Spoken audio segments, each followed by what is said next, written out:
Well, Kamala Harris is set to replace President Biden, and this morning we're hearing from Team Trump that Team Trump is already planning to run against Kamala Harris this fall. Yes, Donald Trump is planning to run against Kamala Harris. The Democratic deep state, of course, run by Barack Obama, is executing their plan right now to remove President Biden from office. And don't fall for it, guys. Like, this has been in the works and planned for many, many months. This is not something that's just suddenly popping out of nowhere. This has all been orchestrated. This isn't something new. The CNN debate, of course, was the catalyst they needed in order to foment their plans. Even Texas, Lieutenant Governor of Texas, Dan Patrick, called this out back in February. The liberal press, of course, mocked him at the time for calling it a Democratic deep state run by Obama, taking President Biden down. It is happening, and it's all happening in real time. Moments ago, President Biden announced that his pick to replace him is Kamala Harris. So he's just telling the Associated Press just a few minutes ago that he won't step aside. But if he does, here's why Kamala Harris is the favorite to replace him. That's happening. A favorite by him only. By him only. Yeah. Well, actually, my favorite. Hold on a second, because he told this to the Associated Press. He says he's not stepping down. And however, there's a new poll miraculously out this morning that shows that people love her all of a sudden. It's unbelievable how this works. So here's the new poll. These polls are suddenly off the charts for Kamala Harris. VP Harris emerges as potential Dem savior amid Biden's stumbles, new poll reveals. So here's the new poll. This is unbelievable. Just in time. It's really kind of amazing. Poll finds Biden damaged by debate with Harris and Clinton best positioned to win. Vice President Harris is now running ahead of Trump 42% to 41%, the new survey found. And of course, right as all of this poll hits the news this morning, the timing of it's absolutely perfect. Then all of a sudden, all of the fawning Democratic press immediately jumps all over it and runs this headline from Forbes to Daily Mail. Here's just a snippet. Here's Daily Mail. Kamala Harris steps into the spotlight as calls for her to replace Joe Biden grow. That's the Daily Mail. And here's a quote from the Daily Mail. Her approval ratings since she entered office have been dire and sometimes lower than Biden. But a shock poll released on Tuesday morning shows she could narrowly beat Donald Trump in November. It's a shock poll. Okay. It is so shocking. All of a sudden, it's inexplicable, right? What they're telling us is that her poll numbers have been down, but suddenly, how'd this happen? Okay, who? Tell us in the chat, who has all of a sudden changed their mind that Kamala Harris is awesome? I want to know. Yeah, did anybody in our chat room actually receive a phone call from one of these pollsters that asked you this question? Like, are any of you watching right now, like a Democratic registered voter that would have responded and answered this question? And said, actually, she's not so bad. I'm guessing they just polled her friends and family. Like, yeah, they all agreed. Possibly. All 6 of them. There was also an Emerson polling that recently, just today, came out that showed her at 43% against 49% for Trump, rather, which was exactly what Joe Biden's was. So maybe people are just confused by the question. So she's polling exactly the same as Joe Biden, and to them, that's good. They just, Biden, Harris, same thing. Yes, I'd vote for that ticket. Do they know then that it would be somebody else and Kamala Harris in the lead, which I am even afraid to say out loud? So here's how the Forbes just covered it today as well. Here's how Kamala Harris performs in polls against Trump as she emerges as most likely Biden replacement. So Forbes, all of these major newspapers now, and this morning, news directors and editors at major newspapers and television stations are telling their staff to chase down Democrats to get answers on the Biden conundrum right now, to further support the story that the Biden White House has been covering up Biden's dementia for years. So you have basically the liberal media running down these stories right now. Usually, of course, the left-wing press leaves Democrats alone and instead goes after Republicans. We know that that's the case, right? Even Speaker Mike Johnson today noticed this. Watch. Thank you, Mr. Leader. Thank you all for being here on what is, I believe, the smallest crowd ever assembled for a Republican press conference. I don't know where everybody is this morning. Oh, they're chasing down the Democrats for a change. This is a really interesting phenomenon. And the reason it's so noteworthy, and the reason that most of the Hill press are following the Democrats around now, we had almost no one outside our conference meeting this morning. Normally, you're all there gathered in the hallways. They're busy because they're chasing down our Democrat colleagues and asking them about Joe Biden's mental acuity and their efforts to cover it up. And that's what it's been. I mean, we could give you example after example after example. It's all on tape. It's all on record. Everybody knows it. Democrats, our colleagues, for 3.5 years have been covering up this glaring problem. The staff in the White House have been covering it up, and so have the Democrats in Congress. Just last month, I brought a couple of examples. Representative Dan Goldman said Biden was sharper than anyone he'd spoken to, and that he has, quote, a photographic memory, unquote. Representative Eric Swalwell said that Biden put many of us to shame with his energy. I mean, there are example after example after example, leading Democrats and noteworthy Democrats on the Hill who have not been in the dark about this. They've been saying things I think most of them understand is simply not true, and they've misled the American people. And this is dangerous. Dangerous.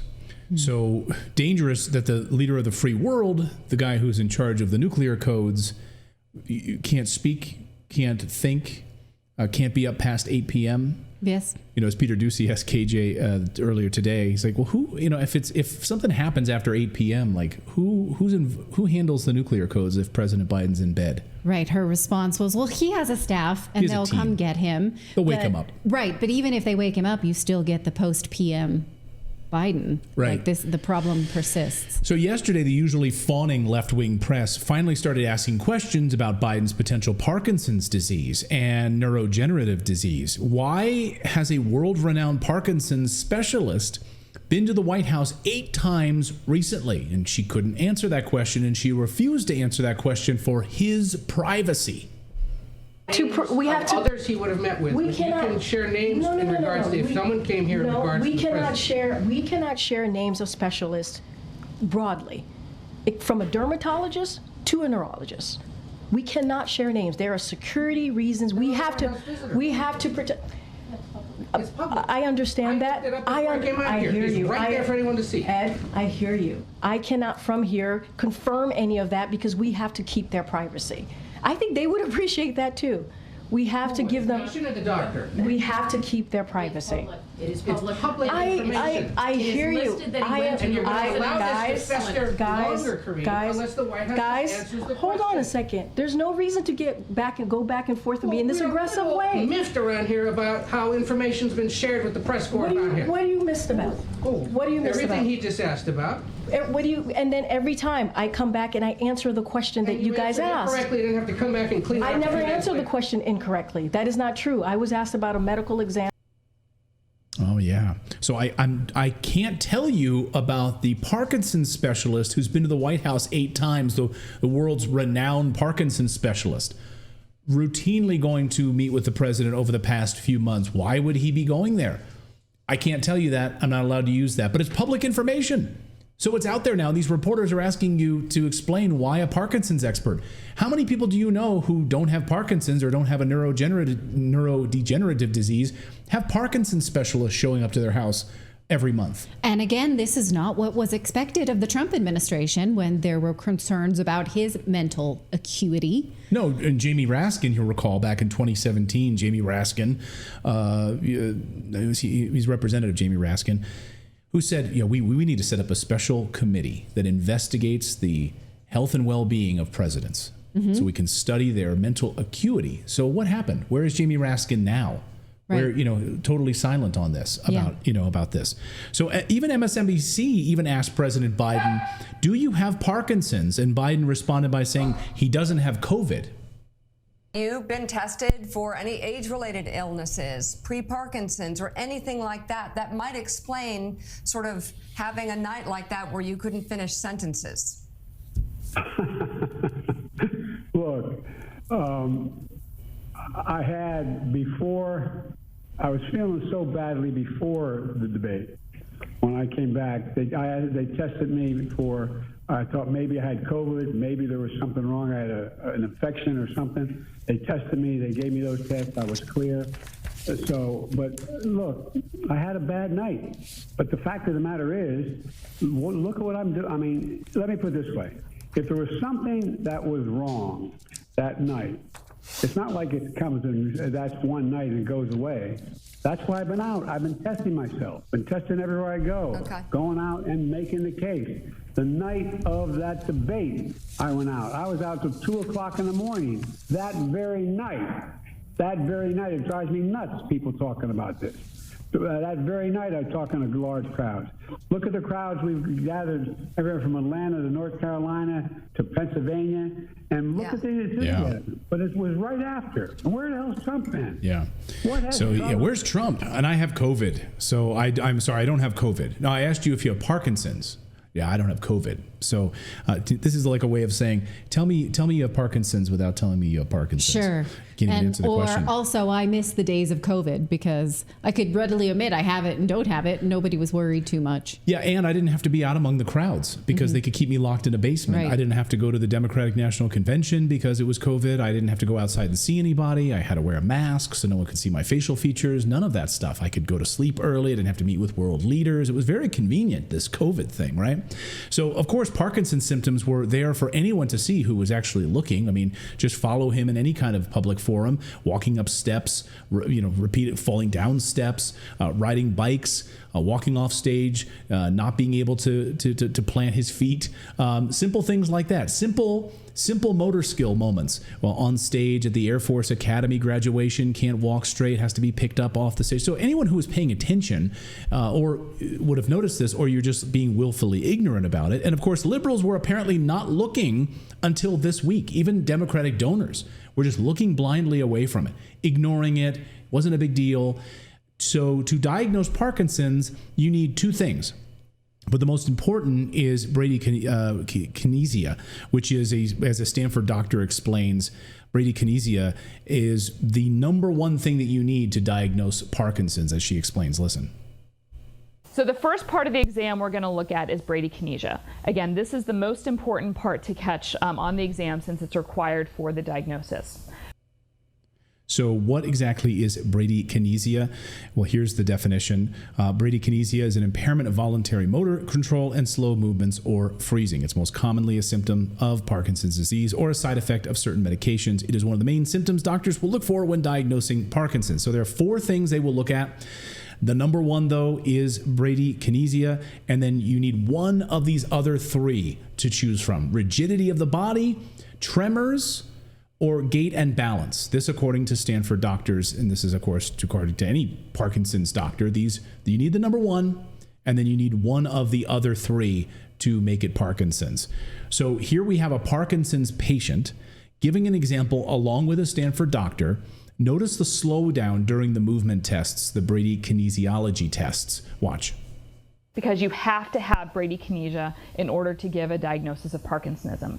So do the movements get slower over time, and do they get smaller over time? Which means you have to do enough of the movements to catch that. Usually 10 repetitions is enough. Tap your thumb and index finger as big as you can and as fast as you can. Good. And with the left hand, the same thing. Big as you can and as fast as you can.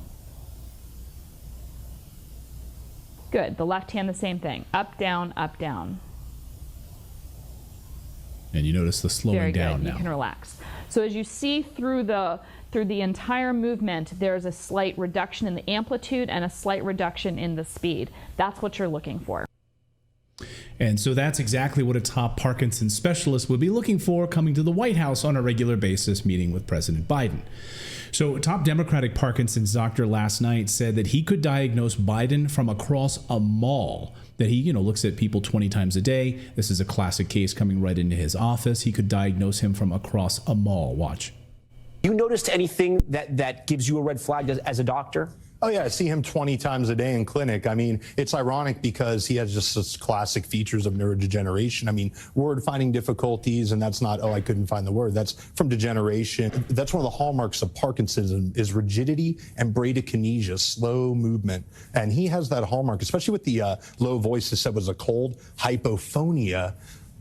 A small monotone voice like this over time is a hallmark of Parkinsonism. I could have diagnosed him from across the mall. Shuffling gait, we call that, so little steps. Loss of arm swing from the rigidity. When we walk, we have a nice cadence. You notice he doesn't really swing his arms. And end block turning, meaning he kind of pivots around his foot. If you said, hey, President Biden, he wouldn't go like this. So, yeah. But I also know, and tell me if I'm wrong here, it's very hard to diagnose Parkinson's, isn't it? It's not simple. I mean, I've heard that it can be. It's one of the easier movement disorders to diagnose. Actually, there's very little other. And I'm a Democrat. I always say about this. Right. It's just like this guy is not a hard case.